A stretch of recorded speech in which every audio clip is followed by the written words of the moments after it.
Wille. Good morning. Good morning.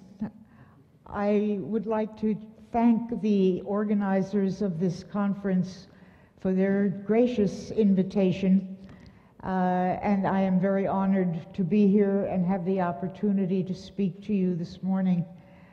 I am indebted to Marco Bischoff because he has now given a large part of my prepared talk, so I can fill in with perhaps some of the more exotic or less well-known aspects of our program.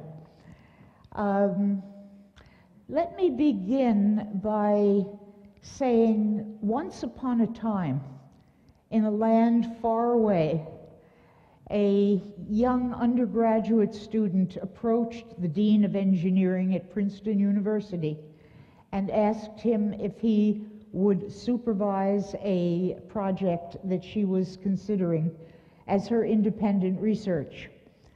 He said, "Well, you should be speaking to your advisor about this." And she said, no, my advisor is not interested. He told me this has nothing to do with science. What she wanted to do was to construct a random number generator and see if people could affect it just by thinking about it. This type of research had been conducted by a physicist at Boeing Aircraft, Dr. Helmut Schmidt, and he had demonstrated that people could indeed affect the output of a random process. Well, Dean Jahn, or Bob, as I will refer to him. In fact, I should point out that you may not see him, but Bob is here with us today. He passed away a year and a half ago from the physical world, but he is still very much with me, and I know he is still very much involved and enthusiastic from whatever realm he is in at the moment, with the kind of work that we are doing and that all of us are doing, namely the study of consciousness. But let me return. So this student proposed this project to the dean, who said, "I don't know anything about these things, but it seems to me quite reasonable for an engineering student to design and construct a random event generator." And so he agreed to supervise the project. From a pedagogical perspective, they proceeded to do this little experiment. They built a small random event generator, carried out a few experiments, and discovered that indeed there were indications that people could affect the output of this device. He became very interested and very intrigued, now more about from a point of view of engineering. As the Dean of Engineering and as an aerospace scientist, he saw this phenomenon as having some important implications for his fields of study. And in the course of his career in aerospace engineering, he had made the acquaintance and indeed the friendship of a fellow Princeton alumnus, James McDonnell, who was the patriarch, if you will, of the McDonnell Douglas Aircraft Company. And in a conversation with Mr. McDonnell, he described the work that this student had done. And Mr. Mack said, "You know, I have been concerned about this phenomenon because sometimes our pilots report these unusual phenomena. We call them gremlins, where under conditions of tension and stress or excitement, sometimes the electronics malfunction in very strange ways. So I think that this topic should be studied. It should be studied more carefully. It should be studied at Princeton, and you should be the one to head the program. And if you set up a program to study this, I will fund it." Well, this is an offer that's very hard to refuse. And so Bob Jahn proceeded to talk to his administration at the university, which grudgingly gave him permission to do this work under some very careful constraints. They didn't like it very much, but in the interests of academic freedom, in which any tenured faculty member should be permitted to address any question that he or she wants, they said, okay, you can do this. He then went off to find me because he was busy being a dean and a professor and a researcher. He was a very busy man and could not run this laboratory on a day-to-day basis. And he needed somebody to help him with it. And so he was looking around and the people who were involved in these topics to see who was there who might work out. Okay, so meanwhile, while all this is going on in Princeton, I was living in the Chicago area, and after having left school to raise a family, I decided to return to school and finish my education. And in the course of doing that, like his student, I had to design an independent research project. I had recently read a paper by two physicists at Stanford Research Institute, Harold Puthoff and Russell Targ, who had described some experiments in what they called remote viewing. Remote viewing was a process whereby one individual over here would attempt to describe the location where another person was or would be at an assigned time without having any access to any sensory information about this location. And they had achieved some very significant results. I read this paper and thought, this looks interesting. I think I'd like to try it. And maybe I could make this an attempted replication of their work as my independent project, which I proceeded to do. And like Bob's student, I was seeing some very remarkable results where people were sometimes able to produce almost photographic descriptions of places they had no way of knowing about. So in 1978, I was invited to give a talk about my work at a conference. It happened that Bob Jahn was there trying to familiarize himself with the community and the research that was being conducted. And in the course of a coffee break right after my presentation, a colleague approached me and said, "Did you talk to Dean Jahn?" And I said, "Who is Dean Jahn?" And he said, "Oh, don't you know? This is the dean from Princeton University, and he's thinking about setting up a program. Maybe he wants to offer you a job." I said, "Oh, that would be nice. Can you introduce me?" And so he led me over to where Bob was standing, and we had our very first and very momentous exchange. I said to him, "I understand you've been looking for me." And he said, "You might say that." And that was the beginning of what became a beautiful and a friendship and a very productive collaborative career for the two of us. He had to, of course, get approval for my appointment to work at Princeton.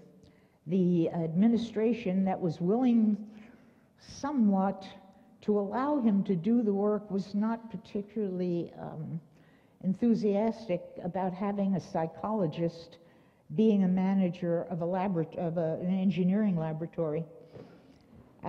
They sent me to be interviewed by the chairman of the psychology department, who in the course of this interview asked me whether I believed in this stuff.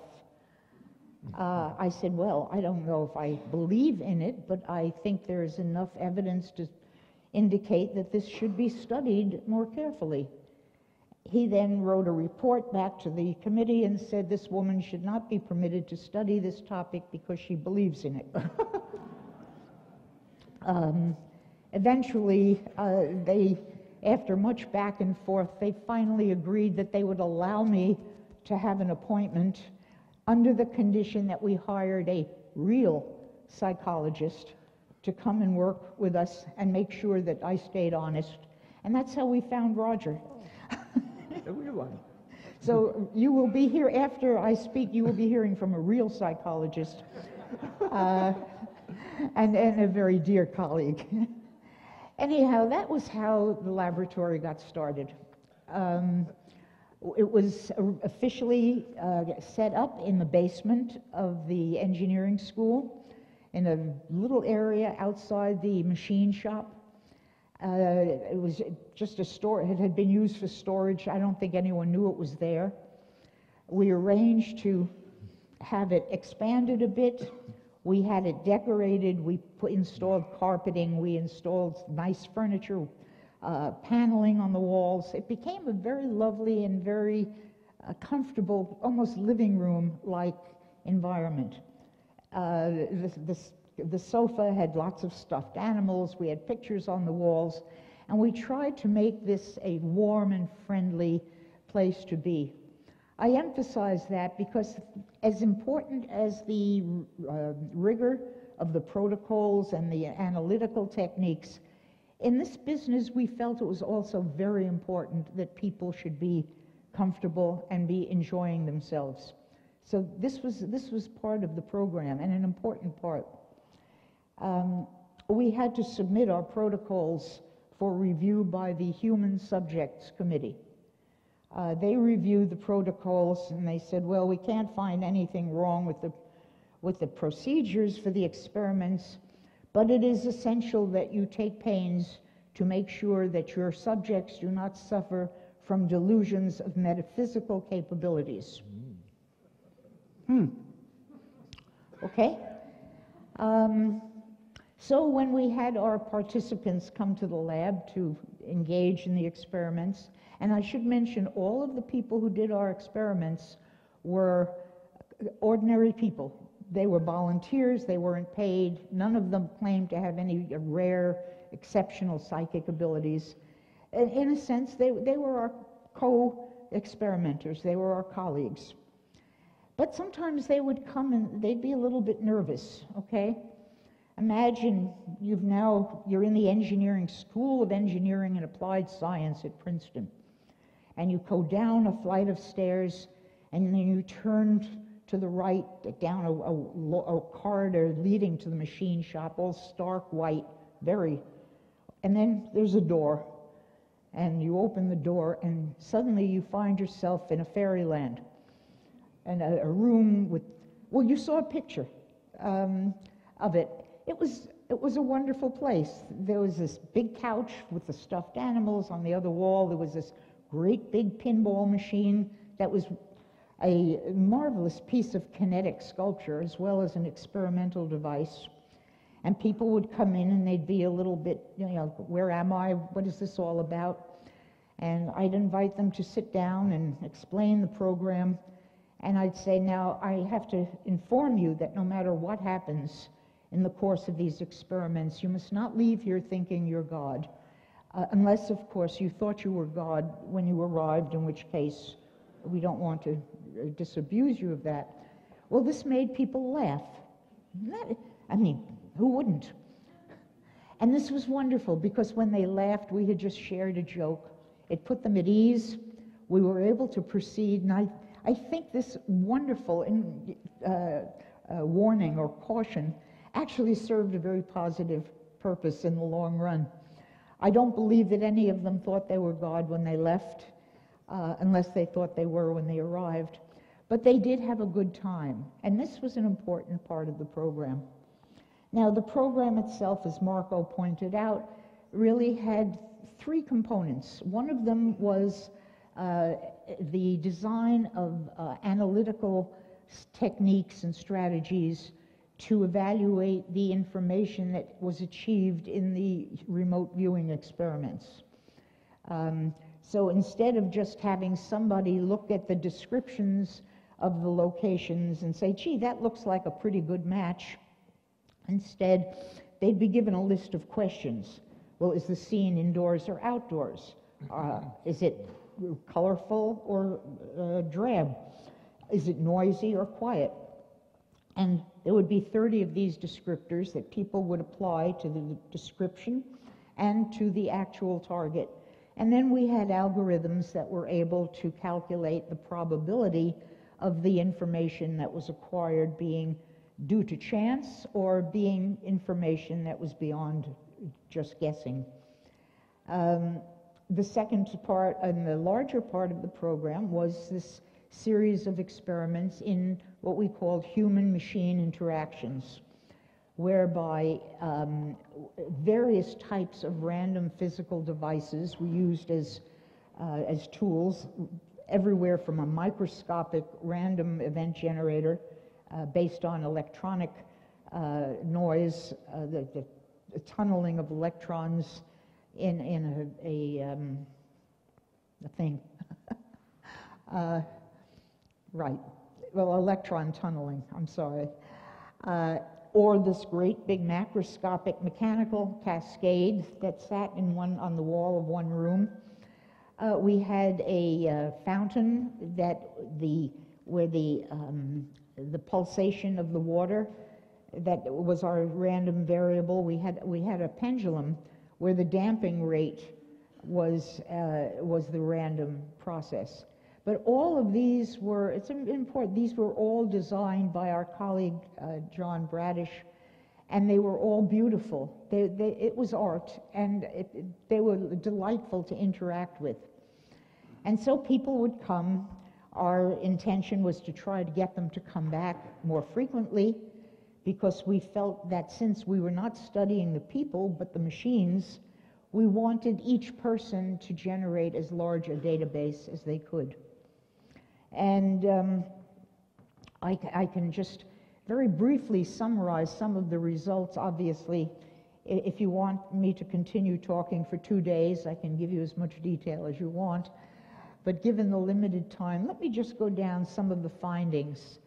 Okay, the largest database that we accumulated was on our microelectronic random event generator, or random number generator. This was a more sophisticated version of the device that had originally been designed by this undergraduate some years before. And basically it was just a kind of a box, maybe the size of a microwave oven, okay, like so. It had LED displays that produced numbers that you could look at, and it was connected to a computer that took that output and could produce either graphic or numerical displays for the operator's feedback.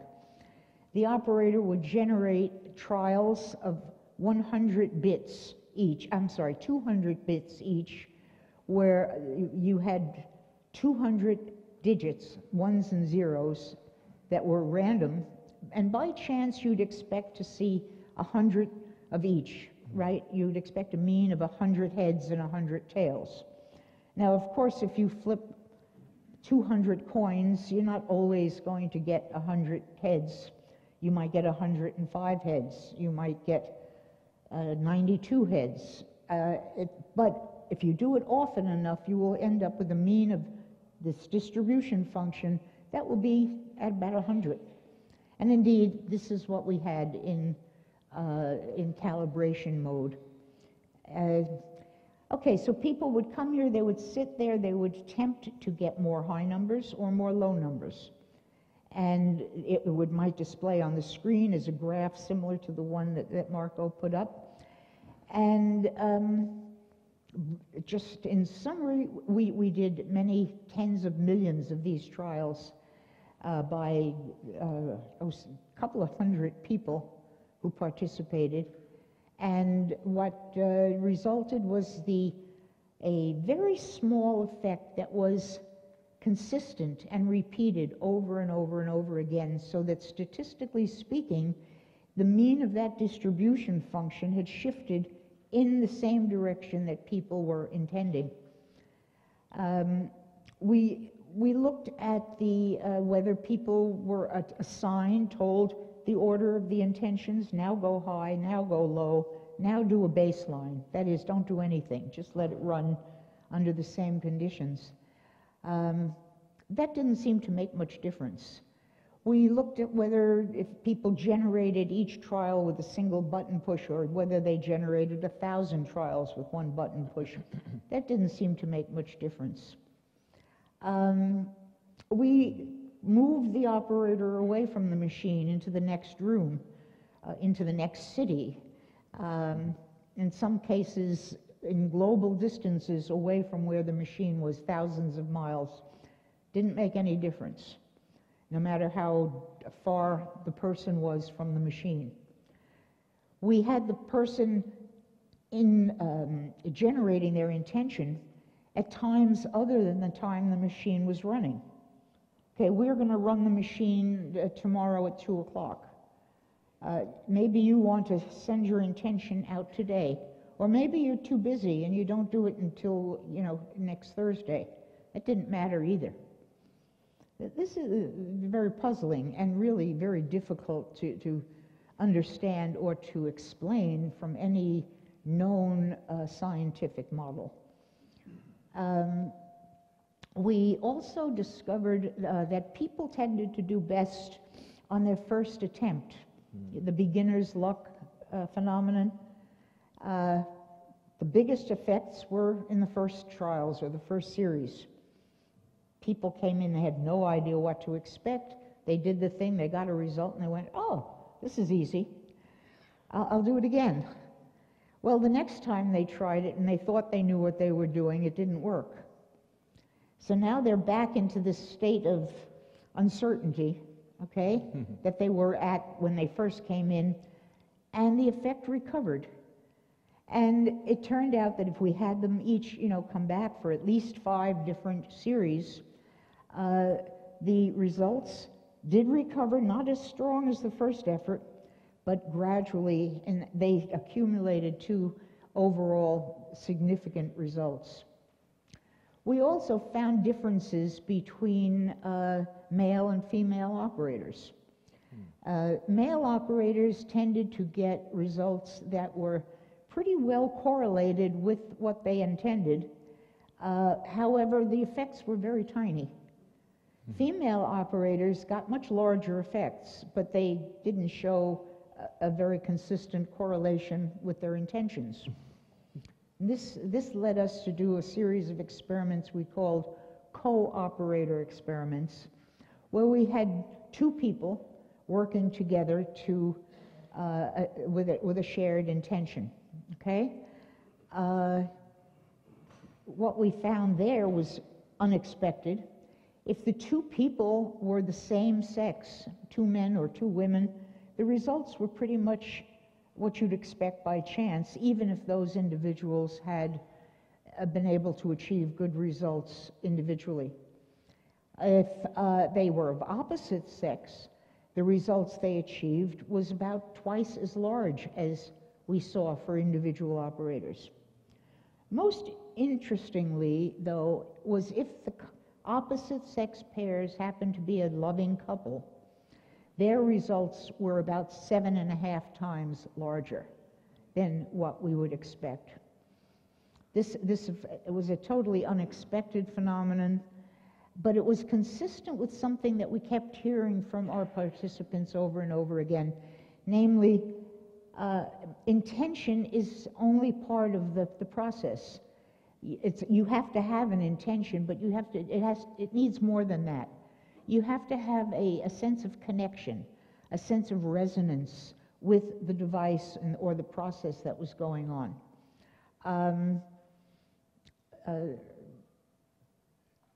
Very often we would hear this, well, it's true, our primary variable was intention, And it's pretty simple to design an experiment where you say, okay, now go high, now go low.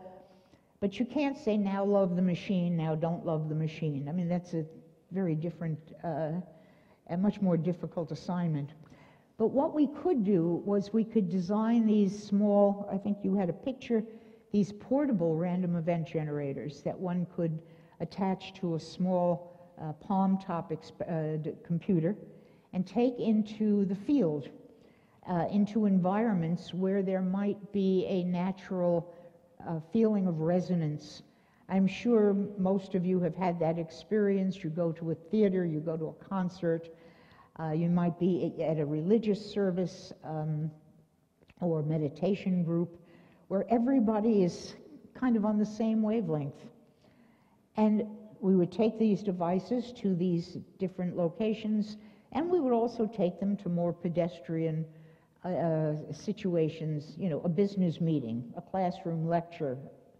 And what we discovered, that even though no one knew the random event generator was there, except the person who brought it, when the environment and the group of people were all in tune, when they were all on the same wavelength, so to speak, the random event generator was producing a more ordered sequence of digits than it was in boring or mundane situations. And this, we did a large number of these experiments, and this field having the double meaning of both something you take into the field and something that might be measuring a field of some sort, became the basis of Roger's project, which he'll be talking about next. So anyway, that was basically the empirical part of the PEAR program. We also had another portion that really involved a theoretical effort to try to explain what was going on. This was a challenge because what we were seeing in the experiments was inconsistent with any known scientific process. We couldn't explain it, but something was happening. What was it? You know, very early on in the course of doing this research, we realized that although initially we had set out to see whether modern engineering technology was was vulnerable to some anomalous influence of the human operators, it didn't take very long for us to realize we were looking at something much more profound, something much more important. We were studying the role of consciousness in the creation of physical reality. And this, of course, was the subtitle of the book that we wrote in 1987 that described the first 8 years of our program. It was called Margins of Reality, the Role of Consciousness in the Physical World. And we looked at a number of different possibilities of how one might model or explain what was going on. It was quite a challenge because nothing really worked. Nothing that we knew scientifically was going to explain this. But eventually, you know, you collect more data, you collect more experience, you exclude this hypothesis or that one. We talked about the scientific two-step, a dance in which the scientist moves from experiment to theory. You do the experiment, you accumulate evidence, you then try to explain the evidence in some kind of model. That model now informs the next level of experiment, and so forth. And this iteration continues back and forth over as many times as you can. We did come up with a few models. I don't think I'm going to have time to go into those, but I'd be happy to just talk about that to anyone who's interested.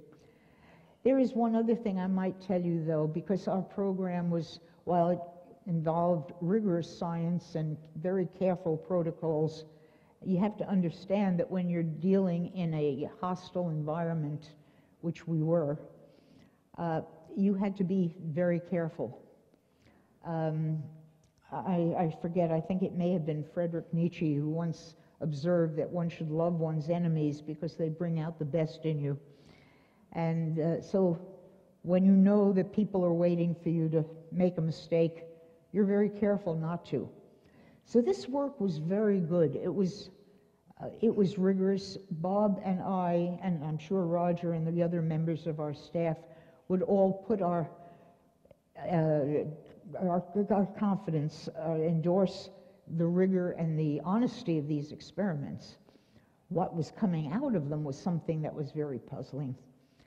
And in the course of it, there were other dimensions of the program that I'd like to share with you, a couple of them, because they were fun. And they, for example, how did we get the name PEAR? Okay. Well, when we first started the laboratory, as I said, we were in a storage area. It had no room number, no name. We referred to it as the lab. And to identify it to people who were looking for us, we put a Greek letter psi on the door. We thought this would be acceptable because the Greek psi stands for psychology, it stands for psychic phenomena, it stands for wave function, you know. Well, so the Greek psi is on the door, and by the time the third or fourth person came by asking us why we had a devil's pitchfork on our door, we said, this is interesting, but if this is scaring people, we better take the devil's pitchfork down. We then put up a little chart. It was a picture of a spiral galaxy with an arrow. It said, "You are here." Okay? Well, one day I came into work and there's this fellow standing there, you know, glaring at this picture, and he said, "You know, that's not our galaxy." And I said, "Really? I'm really glad you pointed that out. I'd hate to have a misleading sign on the door." I tore it down, I went in, and I said, "This place is crazy. These folks they think we're nuts." Well, shortly after that, Bob and I decided we really had to get a name for the laboratory. So one day we were out having lunch, and he said, "You know, I've been giving some thought to a name. What do you think about Princeton Engineering Anomalies Research?" "PEAR?" I said. "PEAR? It doesn't grab me. I'm sure we can come up with something more elegant than that." And Bob said, "Why? What's wrong with pear? It's a lovely fruit." And it's. I said, "No, Bob, I don't think pear will do it." Meanwhile, the waitress has brought our lunch. Bob says, "Would you pass the salt?" And I go to reach for the salt shaker, and I'm holding a pewter pear. No, I'm sorry. Okay. We talked some more, couldn't come up with any other ideas. The waitress comes back at the end and takes the plates away. "Can I interest you folks in some dessert? We have some lovely fresh pear cake." Now, I don't know about you guys, but that was the first and last time I ever encountered the idea of pear cake. And at this point, I realized I was outmaneuvered. I mean, you can't fight that. Because if I said no and we went out, I'd probably get hit in the head with a pear. I mean, and so PEAR became the name of our laboratory. And so instead of a devil's pitchfork and a misleading spiral galaxy, we now put a pear on the door. And apparently this didn't bother anybody. And that was how we became the PEAR Lab. PEAR attracted a great number of visitors. Some of them were motivated to try to learn something. Others were motivated by trying to teach us something. Some of them were motivated by trying to find out what we were doing wrong. And we actually had a lot of fun. Some people were just great. We had young people who came and stayed with us for several days or even months. As interns, volunteer, because we weren't allowed to have students as part of the program, but as volunteers who came, you know, that was our business and theirs, and they were great. Many of them helped us design new experiments. They helped us with some of the analyses of the data that we had. I also need to mention that, speaking of people, our lab staff involved more than Roger, Bob, and me. We had York Dobbins, who was a theoretical physicist, as a part of our staff, John Bradish, who was an electrical engineer who designed and constructed many of the experiments, Arnold Lettieri, a psychologist who really helped with the communications, talking to people, answering mail, and off and on different people who came to visit, to volunteer. But the interesting part was we were a very small space, okay? This storage room that had now been broken into 5 little rooms.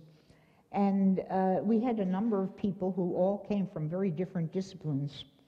Now, you can't very often put a group of people, particularly a group of men, in an environment where they all are coming with a totally different perspective and, you know, without running into territorial problems. But we had no option.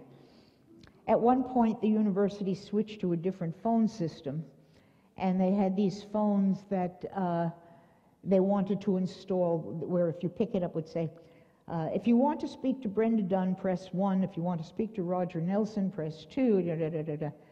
And we said, we don't really need that. And this woman on the phone said, what do you mean you don't? I mean, aren't you, you know, you're living in the modern age. You know, what do you do when you get a phone call for Roger Nelson? I yell out, hey, Roger, telephone. It works pretty well. But this dynamic was an important part of the program. We each brought some skill, some point of view to the work that complemented. We recently had a meeting, a conference of the Society for Scientific Exploration on the topic of consilience. And of course, this is what you folks are doing, trying to bring different points of view together to bear on a common question, namely, what is consciousness? What is the role of consciousness in reality? And we did this on a small scale. We had this arrangement, this small group of people who worked together. We were all good friends. Some days, like in all friendships, we'd get on each other's nerves. But most of the time, I think Roger will agree, we got along pretty well. And more importantly, this dynamic of multi-perspectives, of different points of view, from different people in close proximity, all sharing the same phone line, was a very important part of the background of the phenomenon. I once did a little calculation based on my calendar, and I found that in the periods of time when our staff and our visitors were all in resonance, we seemed to be getting the best results. So it wasn't just the intention, it wasn't just the human operator, it was also the staff, it was the environment. All of these things were playing into the production of these anomalies. And the more we thought about the anomalies and tried to come up with a model for them, we thought, well, you can't explain this by any physical model.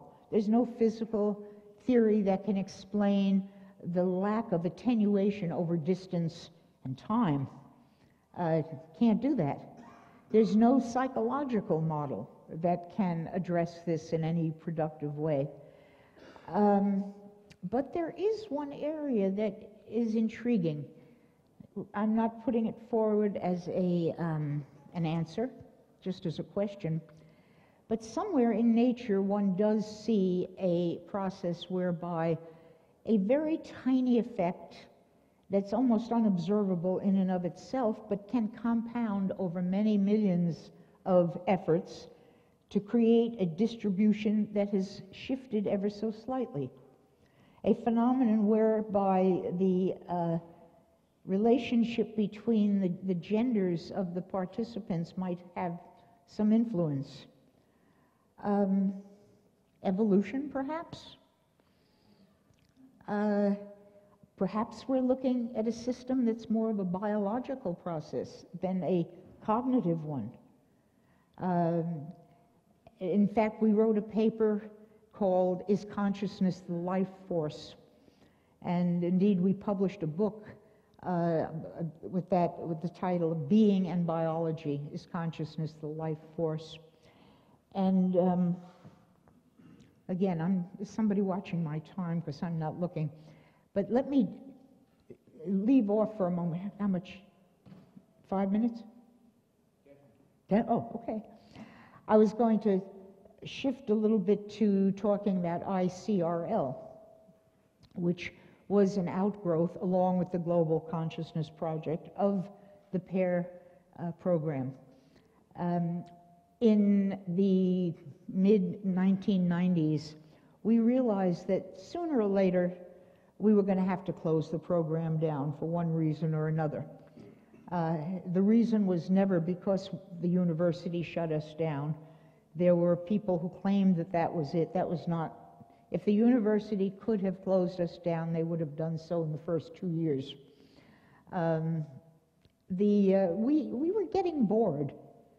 There were just so many things we could do and had so many questions we could ask.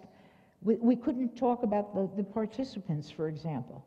We couldn't ask questions. I mean, this was an engineering program, and we had to stay within that very carefully defined definition.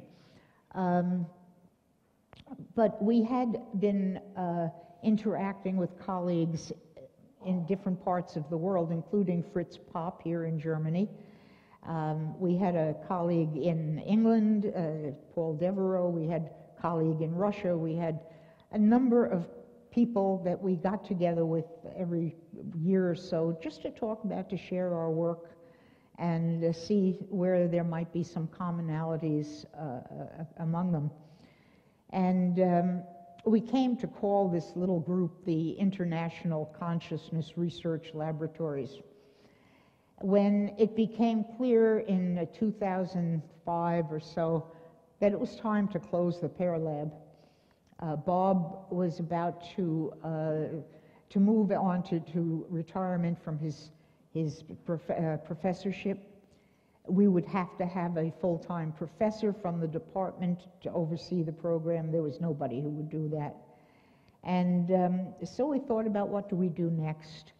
And we established, we took our informal ICRL consortium and we incorporated it as an official nonprofit organization.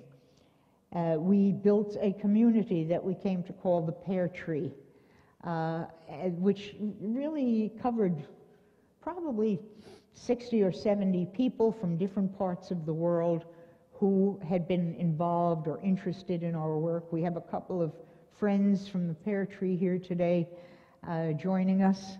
We've got one from Belgium, we've got another one from the Netherlands, and I mean, but this spanned a very broad spectrum of people.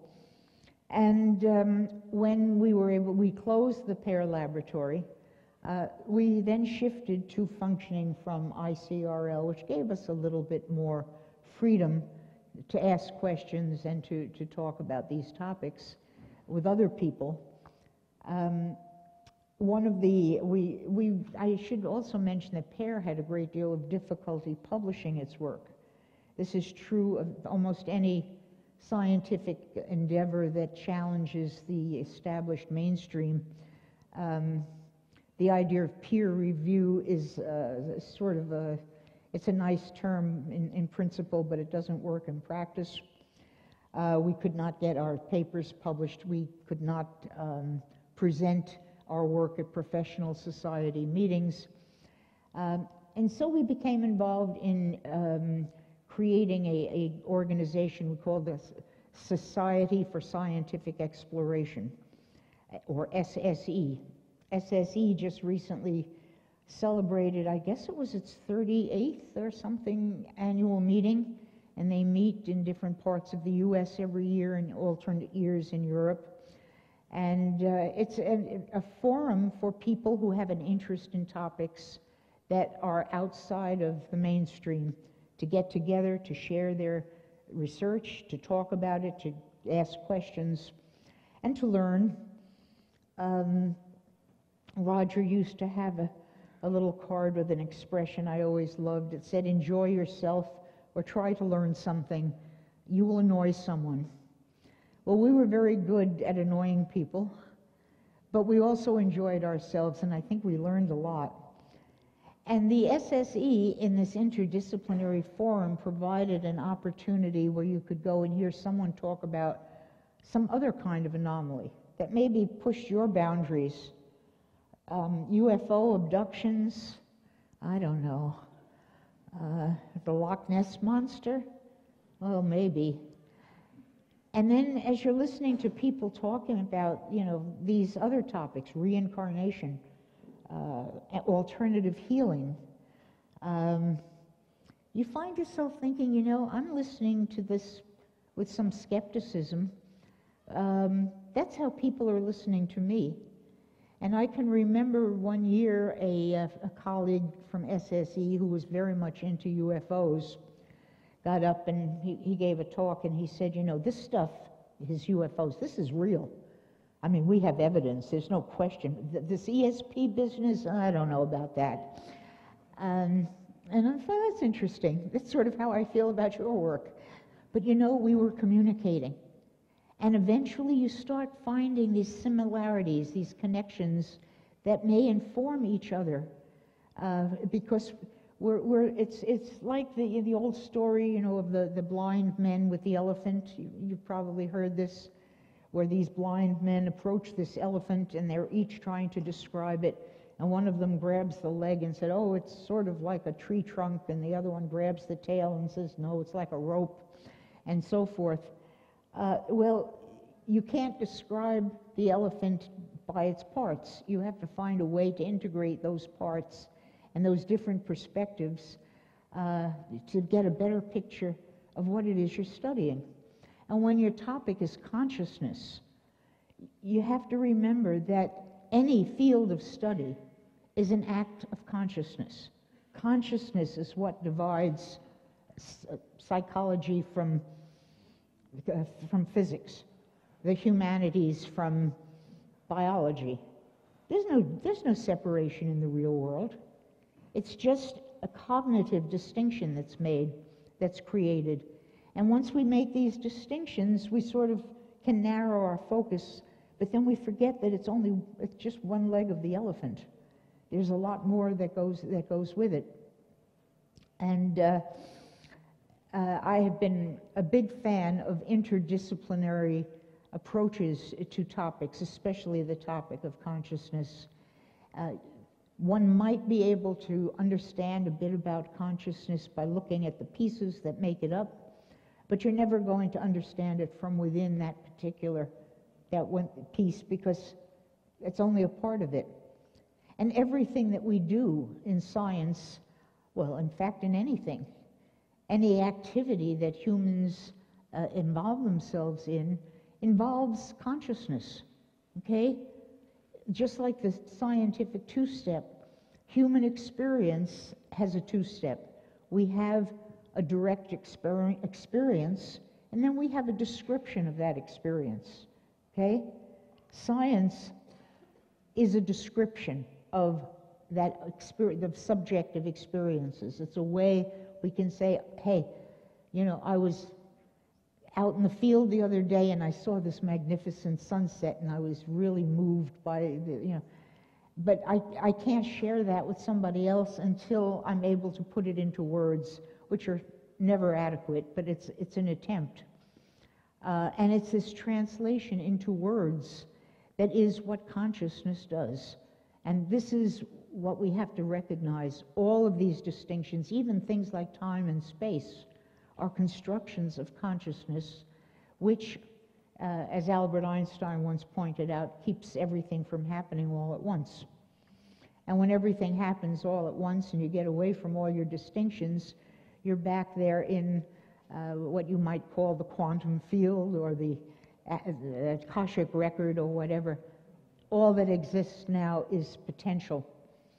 And then in as a complement to this potential, you have an organizing principle that draws from this potential and creates a reality. We can call that organizing principle consciousness. Anyway, I think that pretty well covers. I could go into more detail about different portions of our program, but I hope I've been able to give you a sense of who we were at PEAR, what we did, and how we did it. And we are just very happy that you folks have an interest in this, and we're delighted to share it with you. So thank you. Okay? Wonderful. Okay. Thank you so much. Do you need... It was very enjoyable to just see your and feel your presence here, and just talk so personally about your. I think it's really a big part of your life, this research, yes. isn't it? Well, it was altogether close to 40 years if you combine ICRL and PEAR. So it was a long time. Yeah, and I was actually a mere baby when we started. No, I appreciate it very, very, very much, especially in the beginning when you said that Professor Jahn, he's still here, and he's still.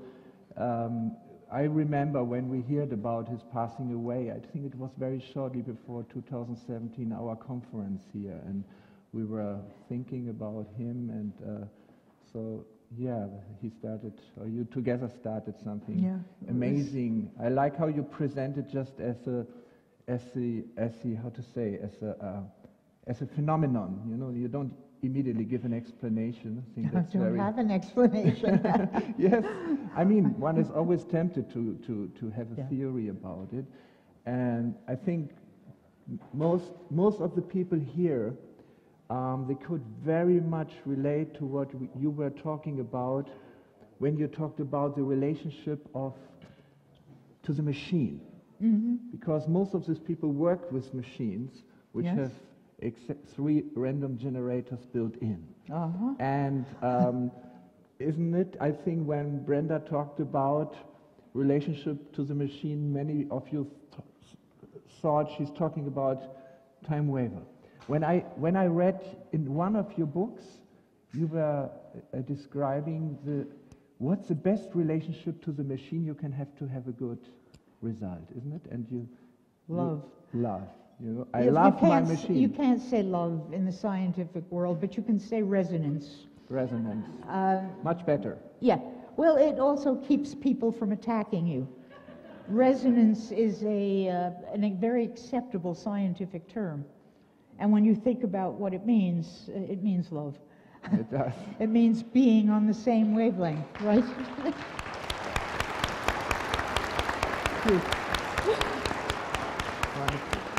Wonderful.